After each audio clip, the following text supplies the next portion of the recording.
Thank you guys so much for tuning in. This is episode 27 of Coaching Connections. On today's episode, we have Coach Dave Klatsky of Colgate University. He's an assistant coach for that program. And we also have Coach Mike Jordan, who serves as an assistant coach for Drexel. Now, both of these guys have known each other for many, many years. They played college ball together at Penn. They served as assistant coaches on the Colgate staff. We had a great conversation, covered so many topics. This is a great episode. I hope you enjoyed just as much as I did. Dave Klatsky, Mike Jordan, episode 27. Let's get after it. What's up, Marcus? Morning, Coach. How you doing? Pretty good. How you doing? I can't complain, Coach. That's a nice thing. Is that a mic there? Is that a microphone? I do have a microphone. Yes, sir. Oh, nice. Yeah. Morning, Coach. Coach Jordan. What's up, my man? How you doing?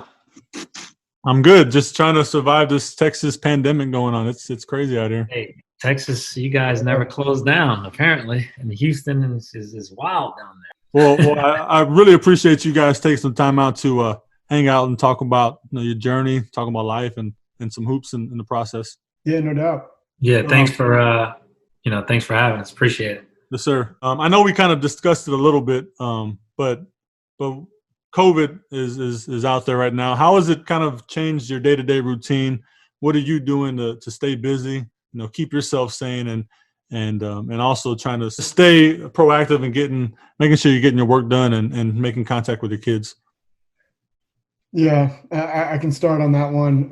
Obviously, it's way different. I think at this time, July? I don't even know what day it is, but this would be right smack in the middle of recruiting. So we'd be probably on the road at this point, or if we were back, kind of talking about recruits, trying to figure out who we needed to see, and it's totally different. So on the recruiting aspect, we have really been trying to just get to know kids the best we can through text, Zoom, phone calls, and then watching them, just trying to watch as much film as possible from the season. And then, believe it or not, there's a lot of tournaments going on right now that I've been trying to watch AAU tournaments that are streamed or on delay that you can kind of watch and get to see a kid as much as you can, because not seeing them live makes a big difference. So that's on the recruiting side. On the team side, just trying to stay engaged with our players, get them on the phone, text them, trying to see what they're doing.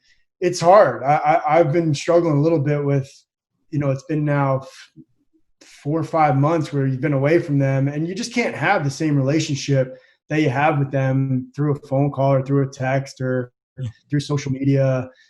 So it's kind of, you don't really know what they're doing. You hope they're doing the right thing. You hope that they're, thinking about the right things and keeping team in front of everything, but working really hard on their individual games to help the team in the future.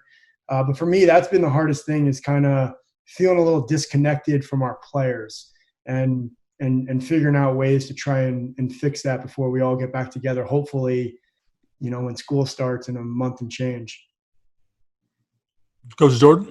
Yeah, for us, it's it's the same thing. We try to, have like a team Zoom call, once a week, or we'll break it up into, 4 guys each, and then each coach will switch off and have a Zoom with, the guards, the wings, the forwards, the centers, things like that. I'm actually in a new place. So I am definitely struggling to get to know the new players, over Zoom is pretty difficult. But that's that part. And then, like Coach Klatsky said, as far as recruiting, you just you call your guys, you text the guys that you're looking at. Obviously not being able to see them throws a kind of a monkey kind of in everything that you're trying to do. But like you said, you try to watch those streams. AAU, I don't know how they're playing these AAU games and tournaments, but they are. So you got to watch them. If they're going to be playing. And I'm not saying they should be playing or shouldn't be playing, but if they're going to be playing, then I'm going to watch the streams and try to follow the guys that we're looking at as much as I possibly can. And we've been doing Zoom calls. You're offering people over Zoom now. Before you get them on campus and talk to them face to face, sit them down in the office, and you can't do that anymore. So it's definitely changed the landscape. And as far as just trying to stay sharp with things like that. I've been working out my daughter. I take her to the park and then just go over some of the things, try to teach her some of the things that I show some of the guys. And it's real basic, so it's easy for her and her little friends to figure out how to do it. No, you're right. Going back to that interaction with your players, it's tough. I mean, we can do it over Zoom, and it's a little easier when you have that prior relationship. But like for you, Coach Jordan, going into a new situation, trying to learn these individuals and the personalities, it's really tough to do it over Zoom and develop that day-to-day relationship that you build with your players. I mean, there's no substitute for that. Yeah, for sure. I mean, my first Zoom was with the Wings, and it was quick. You know what I mean? I asked them a scenario. I had posted it on Twitter about taking a shot. You get one shot, and the layup was $50K, and the free throw was $100K. Top of the key was $500, $750 for a wing, and the corner three was $1 million. And each of them said they taking $1 million shot. So and after we talked about that, then I try to get some stuff out of them, but they don't know me so well, so it was real quiet. And I said, all right, well, I really got nothing else for y'all unless you have some questions for me. So that was one of the quick ones. But like you said, it's difficult of them not knowing me. I don't really know their personalities. It would have been easier if we was face to face and could interact. But you just gotta make do with what you have, and try to do the best you can. Absolutely. Coach Klatsky, you're a numbers guy, right? The stats guy. Right. What shot are you taking? So we talked about this. I'm definitely not taking the three. I'm not taking a 40% chance of making it. So 60% chance of walking away with zero. I originally said the foul shot because I think I can make about 85 to 90% in that clutch situation. But if this was real, I'm probably just taking that layup and walking with my 50K. So, it's not a – whereas basketball is a long run game, that's a one-shot game. So you got to think about your risk tolerance and whether you're okay with walking away with zero. Yeah. Makes perfect sense. I took the layup as well, just so for the record. I'm taking the 50K, Everybody on the internet, even I said the same thing online. I'm going to take the corner three. But in real life, if this is a real situation with real money, I'm just going to shoot a layup and take my $50,000 and call it a day. Let's talk a little bit about your childhood. Where'd you guys grow up? Any influences in your life early on in your childhood that kind of pushed you towards this path, this career path? I'll start with this one. I'm from Germantown. I grew up in the city, in the Germantown section of Philadelphia. And for me, I was fortunate to have very good coaches, and I'm the oldest of 7, single parent. So my dad wasn't around. He ended up getting killed when I was 13. So for me, my neighborhood was a pretty rough neighborhood. A lot of the older guys, were in the game, in the drug game. So for me, it was my basketball coaches who were the positive male figures in my life. First started when I started first playing rec league at like the age of 13. A guy named Calvin Lewis, who coached me at Waterview Recreation Center, and then after him. He passed, he kind of like passed me over to, John Harnett, who was my Sunny Hill coach and also like a mentor to a lot of guys in the city, in Philadelphia. You can ask a lot of pros, a lot of college players about John Harnett, and they'll all know who he is. And then in high school, I got the chance to transfer to a private high school for high school, Abington Friends, where I was coached by, Brian Schiff, Mike McCabe, Steve Chatwin. And, through that relationship, I was able to get, to Penn and play for a guy named Fran Dunphy, who's one of the best in the business. Very stand-up guy, just an awesome human being. And so from my relationship and my dealings with all of them, just kind of pushed me in the direction of being a coach. And I love basketball, so I always wanted to be around with it. After I stopped playing, I got the opportunity to coach at Colgate because of my college teammate, Matt Langel. who I've known since '96. So it was a perfect opportunity for me to continue to coach, and also a way for me to give back to others on what was given to me. So, and then there was a guy also, sorry, I forgot to mention, and I don't understand how I did. His name was Kevin Rockman, who ran a league called the Total Response League. It was a league in inner city area we all played in, and he got me into the private school. So he was the one to facilitate that, that transition. And if I didn't go to Abington Friends, I probably don't go to Penn, and I probably don't end up where I am today. So, I have to definitely thank Kevin Rockman for that. So, that's how I ended up where I am now, and why I coach is because of those guys and how they helped me become not just a better basketball player, but a better person. They were all very, very influential in me being a good man and not just a good basketball player. Absolutely. Coach Klatsky? Yeah. So I think it's kind of awesome.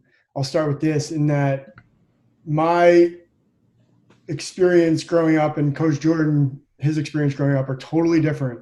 But through the sport of basketball, we can come together and end up kind of on the same path. And it's just, we talk about it all the time, but sports has that ability, basketball in particular for us, has the ability to bring together people that you may never think would have been brought together. And now he's one of my really good friends, and obviously was a staff mate for 8 years. Was it 8 years? Yeah, 8 years. 8. And it's just really cool. So a little bit of a tangent there. But so I grew up in Central Jersey, a little small town called Homedale, New Jersey, and played basketball my whole life. My parents, and especially my dad, who coached me all through childhood, probably the biggest factor in just kind of my path, just the who I am today, and the drive and the basketball knowledge that I have coming from that early age. And then as I got to high school and college, I really never thought I was going to coach. I'll be honest. I love the game, and I knew that I knew the game well.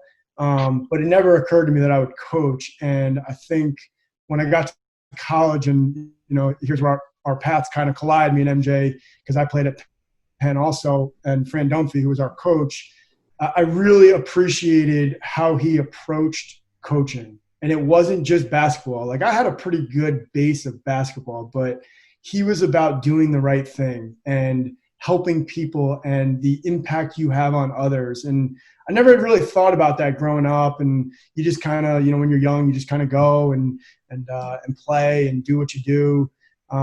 But that was the first time that I was this would be a pretty good path. But I still didn't jump right into it. I got a job on Wall Street, dabbled around there for 8 years, was coaching on the side actually. And there was just a moment where it kind of clicked, and I was like, yeah, I got to do this. This is I miss it too much. I'm an expert in the game. I want to give back. I had so many good experiences growing up that I wanted to be able to give that to others. And for me, that's kind of where I ended up. And then as Coach Jordan said, Matt Langel, who was a teammate of ours, got the Colgate job, and we talked through it. And I was like, let's do this. Let's do this. And there's been no turning back. It's been a passion of mine. I didn't have a bad job before, but when that alarm went off, I wish I could hit snooze and not go to work. Now I don't even consider it work. It's just kind of an activity that I enjoy, that we happen to get paid for. Yeah. So that's kind of been my journey through the ranks of how I got into coaching. Touching on that real quick, I've never heard a basketball coach. We all pretty much love what we do. I've never heard a coach say, "Man, these last 10 years feel like 50." You always hear coaches say, "Man, these last 30 years have flown by."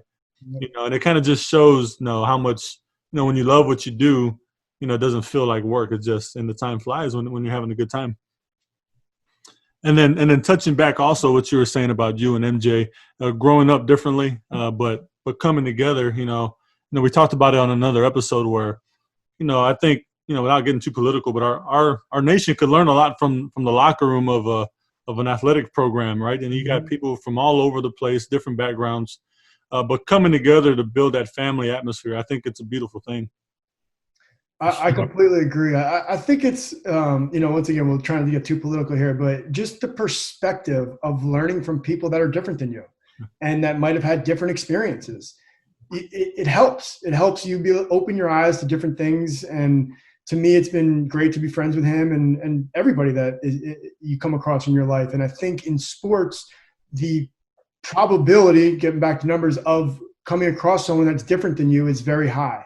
Whereas in a lot of places, it's the same people and you hear the same experiences and the same opinions. And then it's hard to change yours or have perspective that may be different than those that you're always around. So I think sports is extremely valuable to just learn about yourself and others.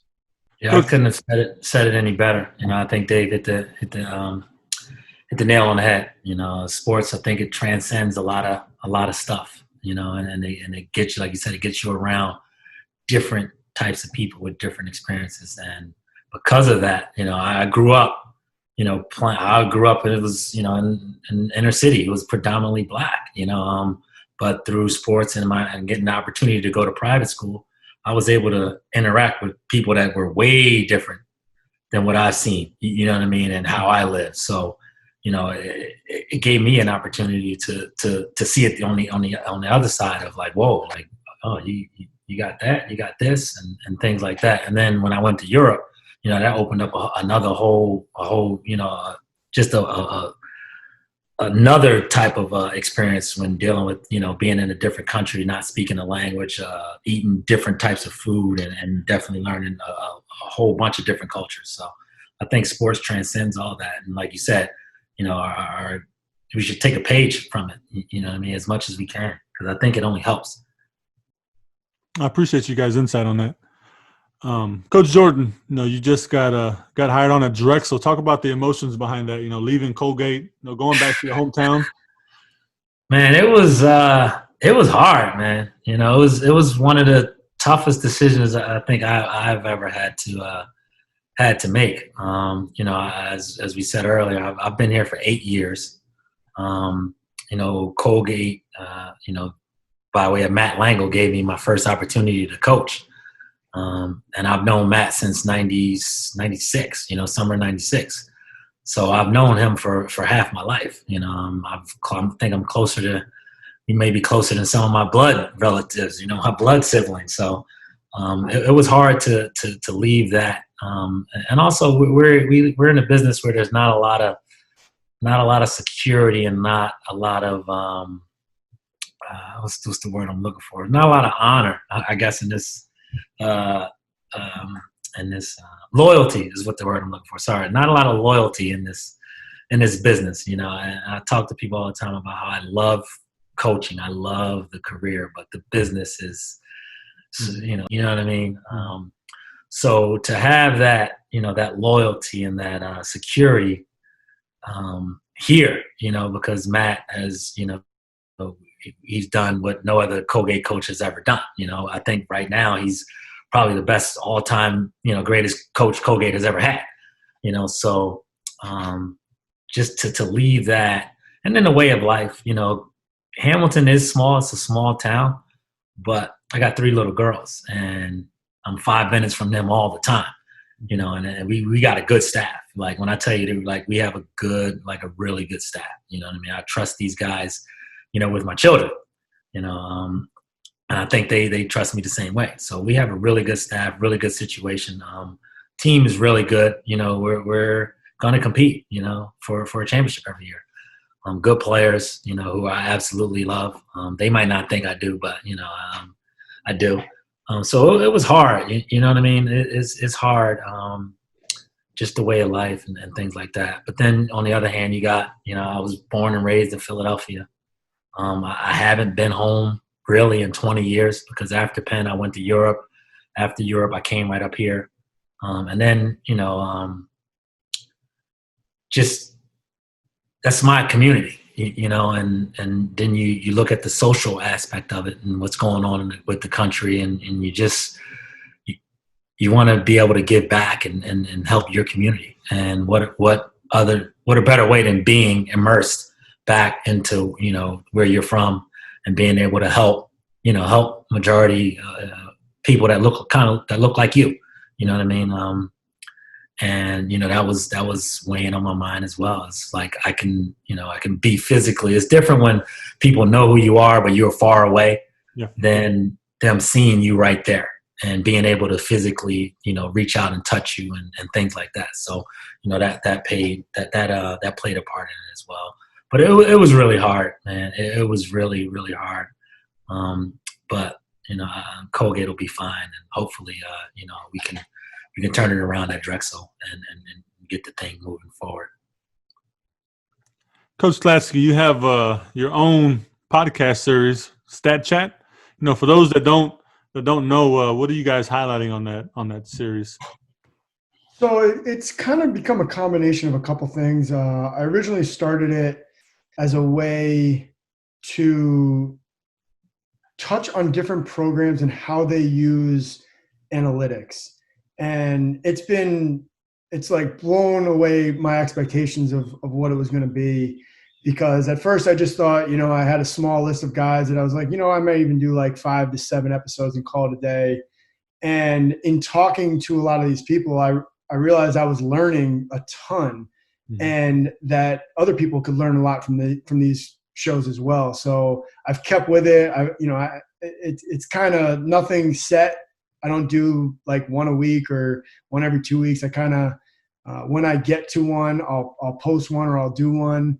And I've learned a ton, and it's kind of got a niche following at this point where a lot of, as Coach Jordan calls, nerds, talk and listen and talk numbers and just kind of figure out things that you can do as a program or things that have helped your program that could help another program, and just kind of discuss where the statistical world is going and the analytics behind it.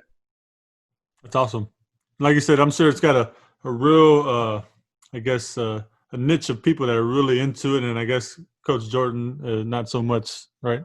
No, I gotta get into it. I gotta diversify my skill set. So I told Klatsky that I'll be calling him because he was he did all the number stuff here. So it was like, all right, I'll just ask him when I got a question. So, but I gotta learn it, because I think it has a lot to do with the game and things like Absolutely.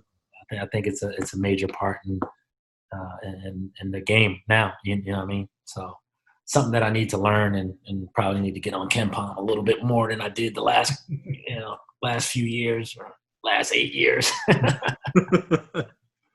Well, you both of you guys played at Penn, had great careers, right? Big 5 Hall of Fame, Ivy League Player of the Year. Coach Jordan, Coach Klatsky, I saw you set some assist records. Both of you guys. Where you're going with that? I had a good career, like Coach Jordan's. I was a strong role player on some really good teams. Is the way I would put it. But good careers for the both of you, right? Mm-hmm. And we'll leave it there. And then you throw Coach Langel, who also played at Penn, and so you guys had this relationship. I know you kind of touched on it a little bit, but now you guys were all brought together for at least the last 8 years. How has that prior relationship helped in being able to do what y'all have done at Colgate? Because y'all have done some pretty amazing things, especially in the last 4 or 5 years. Yeah, I mean, it's been super important. Is the short answer, and the continuity that we've had with. I'm entering my 10th year. Coach Jordan just finished 8. We had another guy, Mike McGarvey, who did, I believe, was 6 or 7 with us. So for a while, we had the same staff. And touching on your question, the fact that we had prior relationships, I think, was huge, because you already have a little bit of that trust and friendship built in that you're not like trying to establish or learning about somebody. So we had that going in, and it just strengthens. So an example may be, like, I know Coach Jordan, like I've played with him. He's volatile at times, but like we've had enough experiences together that like it doesn't bother me. Like we might be playing threes and he might explode on me, but I know at the end of the day our goals are the same. We're trying to help this team be the best they can be, and we're both going to forget about it 30 seconds later. So like those things really help. And then just knowing how Matt operates, because we know him as a person, has been really important, and I think really valuable for the team, because we are a united front, and we have been, like MJ said, our staff it's been like very enjoyable to be part of this staff. And I think if it's not, that shows. You can't really hide that. And the players, they feed off of that. But since we are so together and it's real, it's hard for them to like try and find fractures, which kids always try and do, and try and like expose those fractures. So it's been really valuable, I would say, having this staff in place. Yeah, I agree with Coach Klatsky is, having that previous relationship. It helps, just build the trust that you already had. You know what I mean? And like you said, to know, like I know Dave, I know Matt for more than 20 years. You know what I mean? And we got a bond that you can't break. Like Dave said, we don't always agree, but we're family at the end of the day.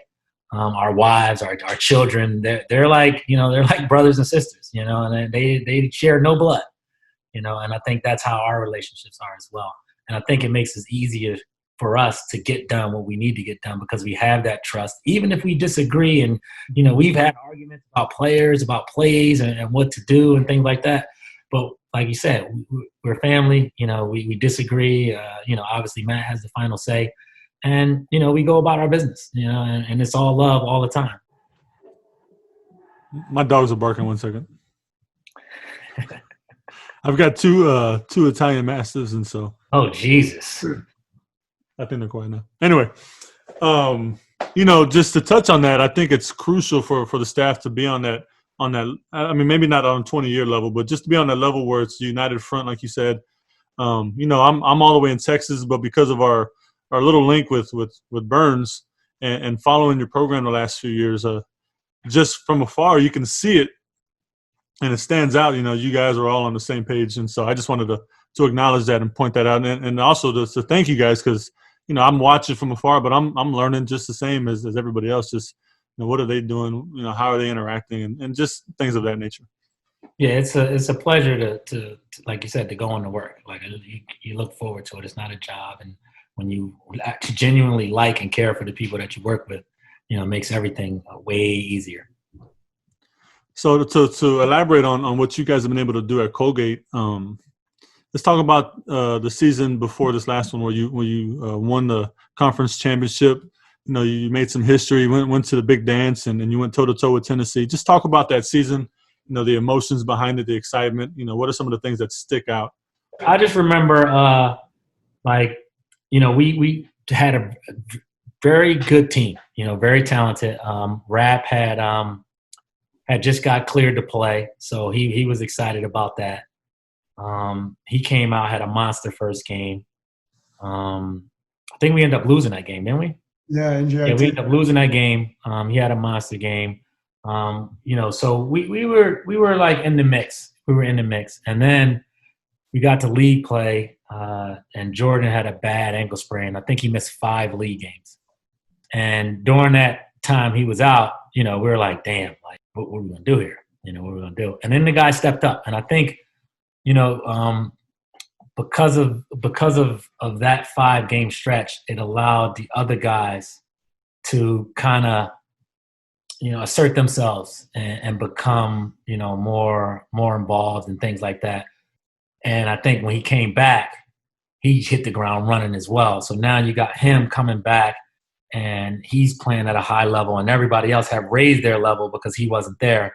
And that's when we started to make that crazy run and take it to the tournaments. But my favorite memory is, those guys just coming together and winning the league. It was something that we thought about.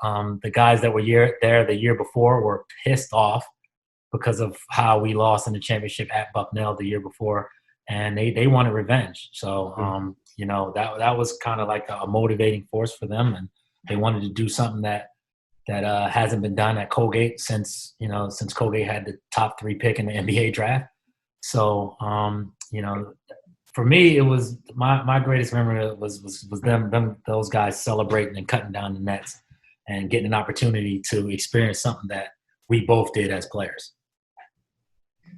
Yeah, I mean, the process of from where we came from to getting to that moment, I mean, there were times early on where I was like, we just don't have a chance. Like, this is like, we just can't win recruiting battles. We you know, the facility is this and that, like just making excuses in my own head, but kind of believing that if we just stick with it, we're doing the right thing, we're going to get there. And I think there's a quote, the harder the conflict, the more glorious the triumph. And I felt that when we finally won, because we had been through a lot. And each year it seemed like we were close, but we just couldn't get over the hump. And then, as Coach said, as MJ said, when Burns went down, it was like, and I think we were like 500 at the time in league, and we were kind of like, we knew we were good, but we didn't know that we could win the league yet. And then those games, I think we went 3-2 in his absence, which was a home run, because we were like, oh man, all right, so if we're 0-5, then we'll be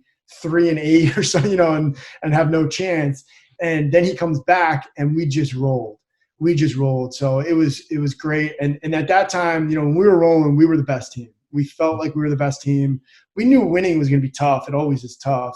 But we were playing at a really high level, and we kind of played our best basketball at the end of the year, which is what you got to do. And you know, the feeling I describe when people ask me is, it was just pure joy. Like, as coaches, when you win, you're relieved. When you lose, you're so mad. But this was one of the few times when that buzzer sounded and we were champs, I had that feeling of joy that you get on the other side. And I was just like, we did it. I can't believe we did it. Like, I'm so proud of these guys. I'm so proud of our staff. It was just like a really special moment. You know, we had done it as players as favorites in all the 3 years that I won. We were 2 of the years we were favorites, one we were underdog, but not an underdog like Colgate, from where Colgate had come. So I feel like it just was such a big moment for the school, the program, the players, the staff. It was really special. It was a really special moment.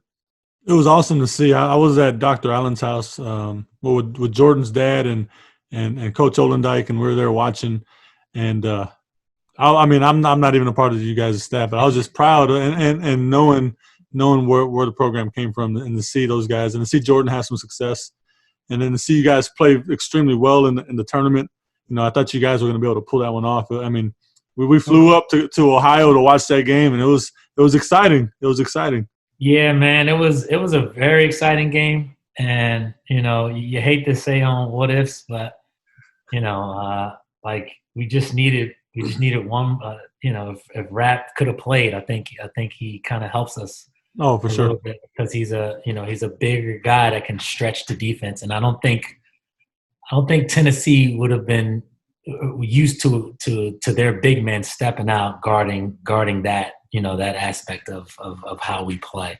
Yeah. So I think that would have made a difference. And, you know, but even without him, you know, we were right there. You know, we talk about this. You know, I've talked about this with people. You know, Ferguson had a wide open three. Yeah. Where he took literally 15 seconds to shoot it felt like, and he missed, and then they ran down and got an and one. You know, so it's like if that goes in, that changes the whole complexion of the game. Instead of them running down and getting an and one, we get the three instead. You know, and it just changed the momentum, and then they get a little bit tighter. You know, maybe what's the guy that hit the big three in the corner? Grant. Yeah. Was it Grant? No, the brolic wing, strong. Admiral Schofield. Yeah. You know, maybe he's just a little bit more, you know, tight. You know, when he gets that ball in the corner. If he hit a couple of those in that corner. Yeah, he hit a couple in the corner, man. You know, they were big time shots. You know, and at the end of the day, it comes down to who makes more plays. You know, at the end of the day, and he stepped up and hit his shots when they needed him. And that was the difference. But it was a good game. I think it was a good experience for our guys. I just wish we could have got to the next round, you know, because I think we were really, really close. And you know, Burns just had a hell of an individual performance as well. So when you see a guy like Burns just kind of in that zone, as coaches, you know, on that stage, do you kind of just stand back and let him do what he's doing, or what are you guys talking about in your huddle? I mean, for the most part, yeah. I mean, I think our guys in general, we want them to play like that. We want them to feel free and take the shots that they believe are good shots and they've worked on.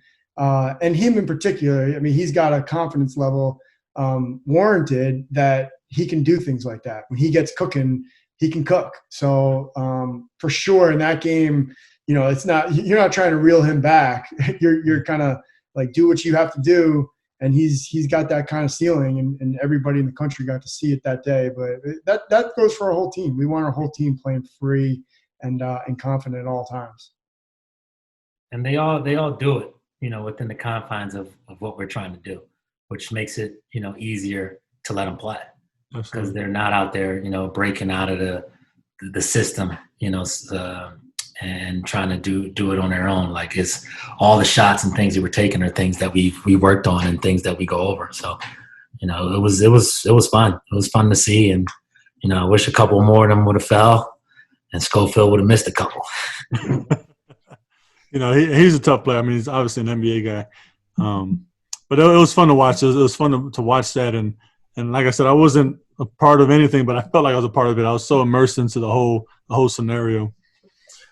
You know, let's talk a little bit briefly about a film session for you guys, you know, maybe for the younger coaches or for younger athletes. You know, what does a college film session look with you guys? I think that's changed over the years. And so we used to do a whole lot, I mean, especially as players, we did a whole lot of team film in which you would see a lot of negative stuff. And you'd be sitting in film like, please don't show mine, because you know you're about to get blasted. That's kind of changed with, I think, this generation. They just don't handle it as well, and that's fine. It's what it is. So for me, I like to try and watch individual film with guys, and in those individual moments, you can be a little bit more critical because you've established a trust and you're not showing them up in front of their teammates. Yeah. So the other thing I like to try and do is I don't like to go more than 15 minutes, 15, 20 minutes, because guys lose focus. And if they're just watching and they're like zoned out, they're not learning. So after a game, you know, we'll watch their minutes. Sometimes we'll break it down. Sometimes I'll even take a video of while I'm watching and send it to them, and either good stuff, bad stuff. But try and show them everything because they want to see their good stuff too. But they also need to learn. So as I feel like our jobs are to like nitpick a little bit, but also show them what they're doing well to keep doing that well. So we definitely do a lot of film. Guys come in pretty much after every game, and we'll do team film occasionally after games and show some good stuff, and then maybe a sprinkle of stuff that as a team we can get better at. Yeah, he pretty much, you know, summed it up. And I don't even like to go 20 or 15, 20. I'm like 5 to 10, you know. And a lot of times it's you know, I show them some of their stuff, but then we just look over clips of other people, and it's like, yo, you can learn from this. And Absolutely. And I think what we do that's unique is we allow them to, you know, what did you see here?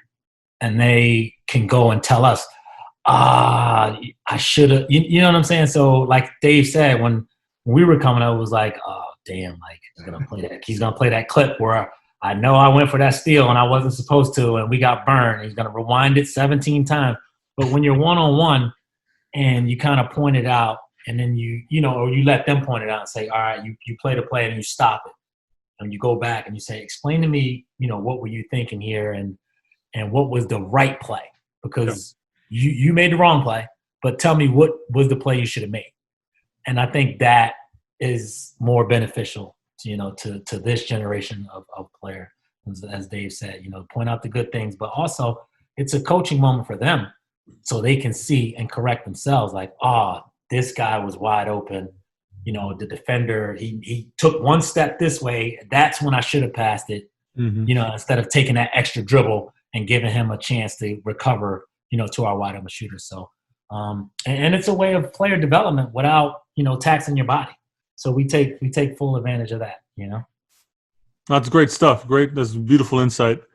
You know, speaking about learning from other people, you know, talk about a guy like Will Raymond a little bit. You know, what could young players learn from a guy like Will Raymond, who defensive player of the year in the conference, but could still give you 20 and 10 on any given night, whatever you needed on a certain night, it seemed like he provided that, whether if he was scoring 5 points but grabbing 12 rebounds or defending the best player or scoring 30, right? I mean, what could a younger player learn from a guy like that?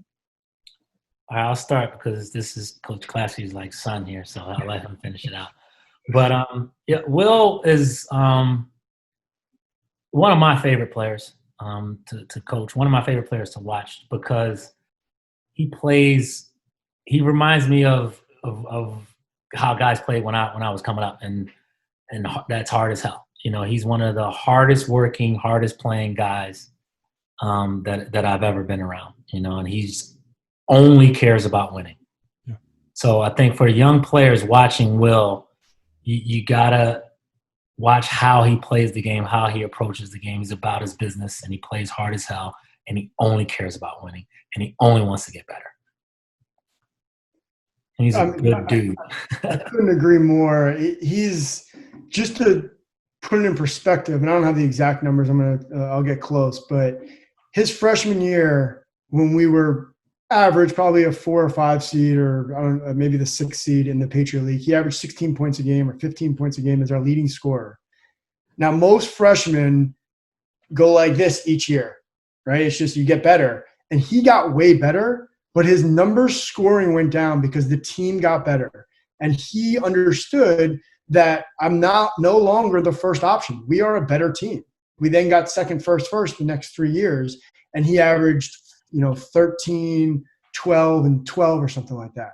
But what he did on the court, he climbed immensely with value, even though it wasn't through points. And his defense by his senior year, I felt like he was guarding all 5 guys because someone would get by and we'd be like, oh, man. And then Will would be there.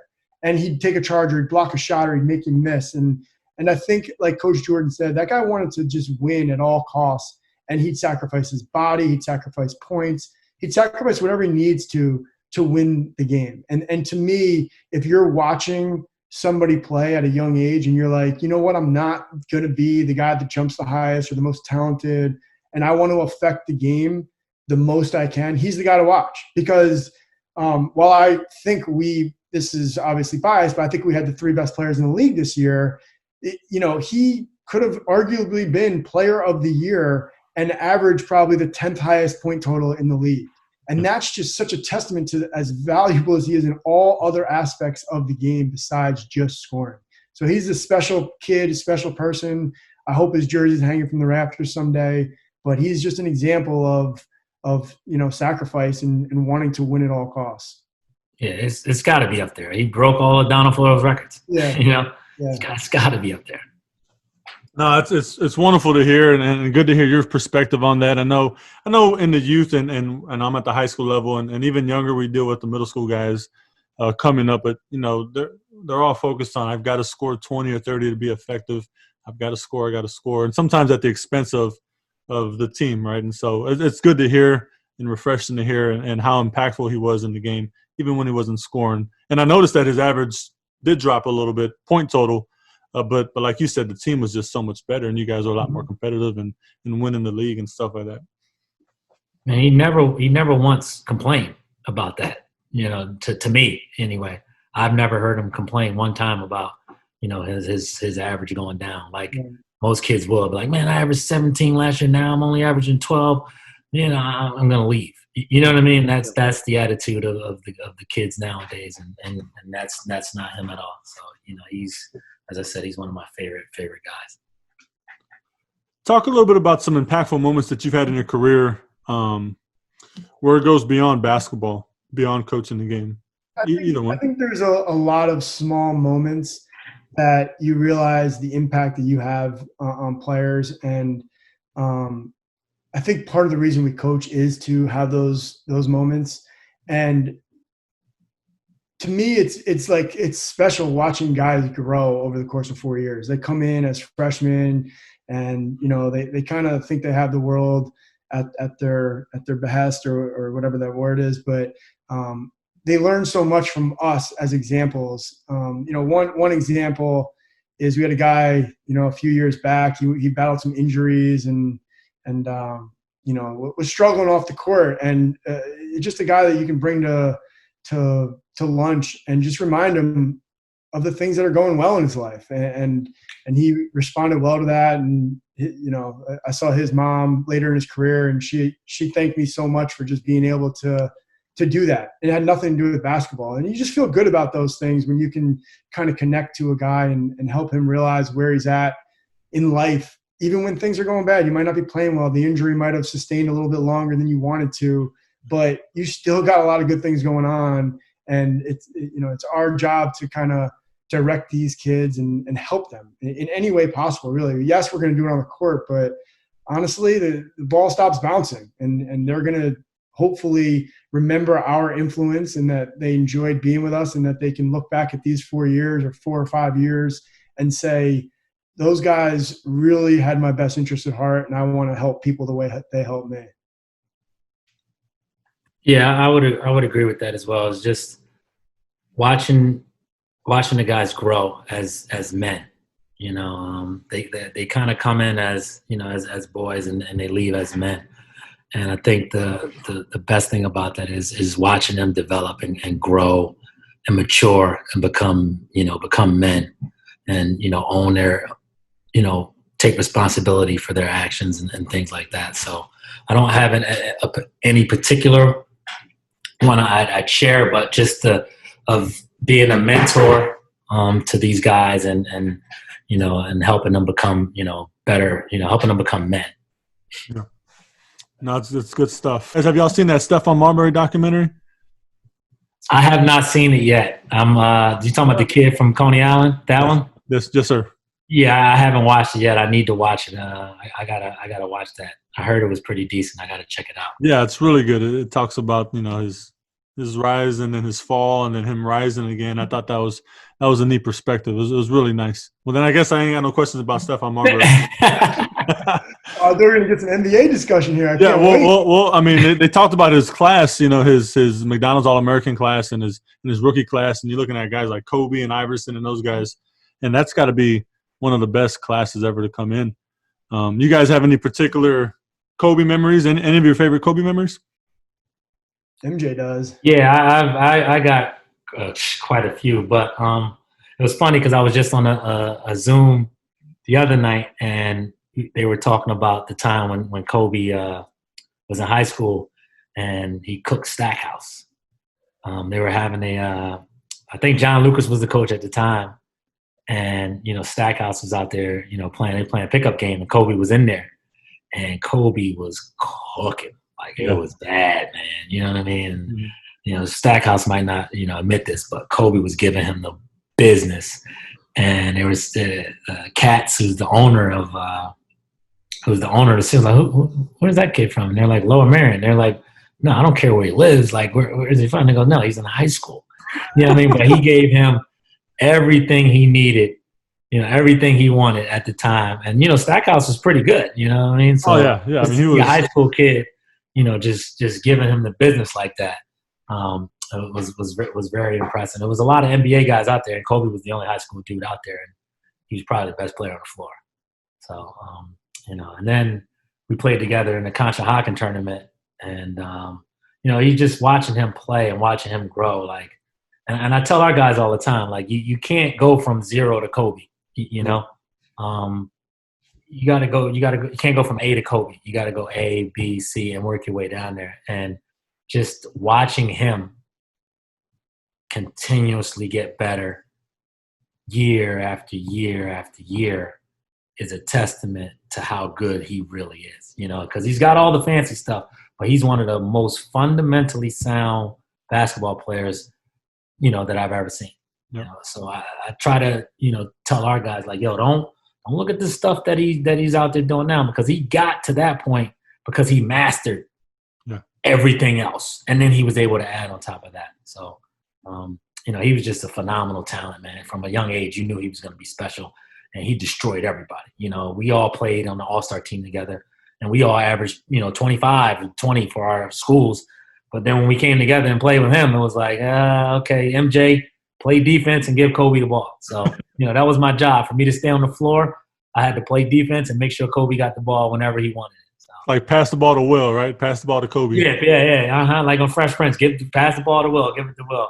We all knew our jobs. And if you didn't know your job, Sonny Hill, the guy who ran the league, was going to come in and tell you. Because one game we're playing up there, and Abdul Collier has probably taken 7 or 8 more shots than Kobe did in the first half. And Sonny, and that we had a bunch of coaches, man, that were, these are names probably people don't know, but John Hurnett, Bruiser Flint's father was our coach. Claude Gross, T. Shields. Those are guys were all coming in the locker room at halftime, whether we were up 10, down 2, up 20, and would call us every name in the book and curse us out and everything, man. So, going through that is like, there's nothing any college coach could say to me that's going to rattle me because I've been through that, you know what I mean? Yeah. And then we come out after. So back to the story, sorry. Abdul had been shooting way too much, and Sonny Hill came in the locker room and he goes, Abdul Collier, who do you think you are? He's yelling. You know who this is? This is Kobe Bean Bryant. You don't shoot the ball more than the bean, okay? And then he looks at the coach and he goes, and if you MFers got a problem, if he's got a problem with that, don't put us back in the game. Take his jersey and keep his locker room. And all of us, all the other guys, we sitting over there, laughing on our, trying not to get caught laughing. And Abdul's sitting there, he's mad because I'm better than Kobe. And it was like, it was insane. Then we got back out there. His dad starts speaking Italian, and Kobe goes off for like 40 or something like that. So, dude was incredible, man. Dude was incredible, for sure. Klatsky, you're a point guard, college point guard. Yeah. Great assist to turnover ratio. Like I said, if you had to name top 3 point guards of all time, would you put in that? Well, the point guard position has changed so much that, I mean, I've always been a huge fan of Chris Paul. I know he's getting old now, so he's not what he was, but another, Coach Jordan was talking about Kobe and the fundamentals, but one thing that I like, that stuff is all, I couldn't agree more, but that man is a killer. Yeah. And Chris Paul to me is just like competitive, and like, I wanted him to win a championship so bad when he had a couple of those good teams with the Clippers, but he just couldn't get it done. He's always been one of my favorites just because he's such a leader, good passer, good shooter. Nowadays, I mean, I was always a big fan of Steve Nash. I think he kind of changed the game just with his ability to just have the ball in his hands and make a lot of good decisions. And then, like, I don't know if Steph is considered a point guard, but another guy that to me just changed the game. And you guess you could call him a point guard, but he's more of like a scoring guard, not a point guard. But to me, those 3 guys, they're all a little bit different, but they're all like, I feel like they all kind of changed the game a little bit for the position. So those 3 guys. Right. 100% right. You look at Steve Nash and how he evolved the game, and Steph Curry. You look at everybody these days; they're all trying to play like Steph Curry. He's really left a huge imprint on the game. So definitely a game changer for sure. The NBA reported, I guess they had 0 cases. I guess they just did a retest. What are your thoughts on that? I mean, I guess obviously they're in a bubble. They're following protocol. I mean, I'm sure we could all learn a little something from that, right? I mean, just follow the rules and Right. I think anytime these reports come out and they're like that, it's good news for everybody. We don't know what's going to happen with our season, and the fact that you can have it basically means that the virus isn't just floating around if you follow the rules. And when I hear news like that, I get a little encouraged that we can get back to playing. Then you hear some of the colleges that are back now and they have 25, 30 kids test positive, and then I get a little bit worried about the season. But I think with time, things can happen. Treatment, vaccines, more studies done on what works to prevent it, how it's spreading. All these things have improved over the last 2 months. So I feel like with time, we can get to a place where people are secure and feel safe playing, that there's not going to be the worst case scenario, which, nobody wants that obviously, but I just hope we can get to that place in the next couple months and have a season. For sure. You guys talked about Kobe's killer mentality, Chris Paul's killer mentality. My question to you guys is that something that can be taught, or is that something that a person just kind of has in them? It's a great question. Great question. I think it can be fostered. I think it's a little bit innate. You know, and that's part of we talk about it all the time in our office is we want guys like that. We want killers. Like, you know, we want guys that want to win at all costs. That's how we are. You know, I don't even like losing in sorry to my 4-year-old these days. And I know Coach Jordan doesn't like losing in anything. So, but yeah, it's hard. I think we look for it. And then when we get it, we try and foster it and we try and build it and we try and also contain it.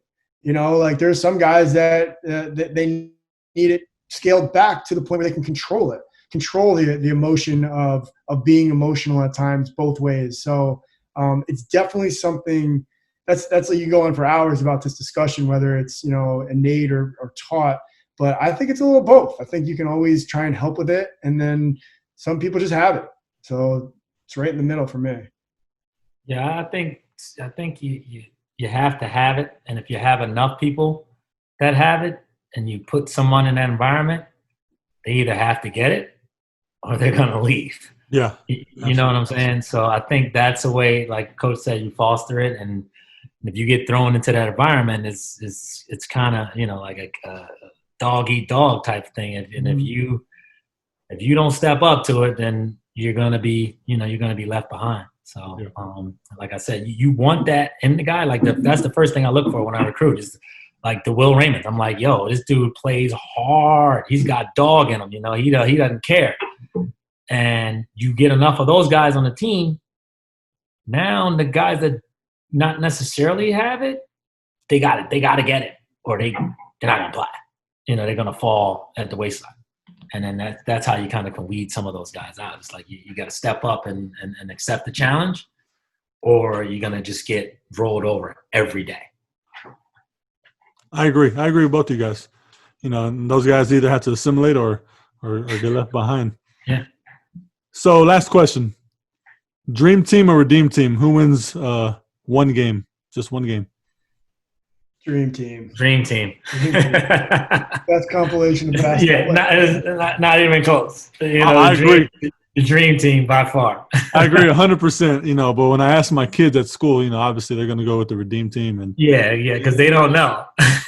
or even the guys in the mid-20s, you know, redeem team all day. So yeah, I wanted to ask you guys to see your thoughts. Yeah, they don't know. It's because they don't know.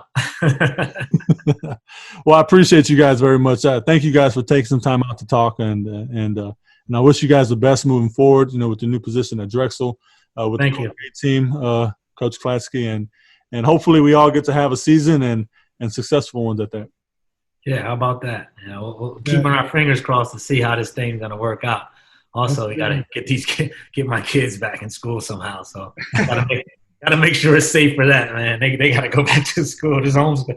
I'm no teacher, that's for sure. This is fun, Marcus. Anytime. Appreciate you having us on. Yes, sir. You guys be safe and you take care of yourself. All right, boss. Thanks, man. Appreciate it.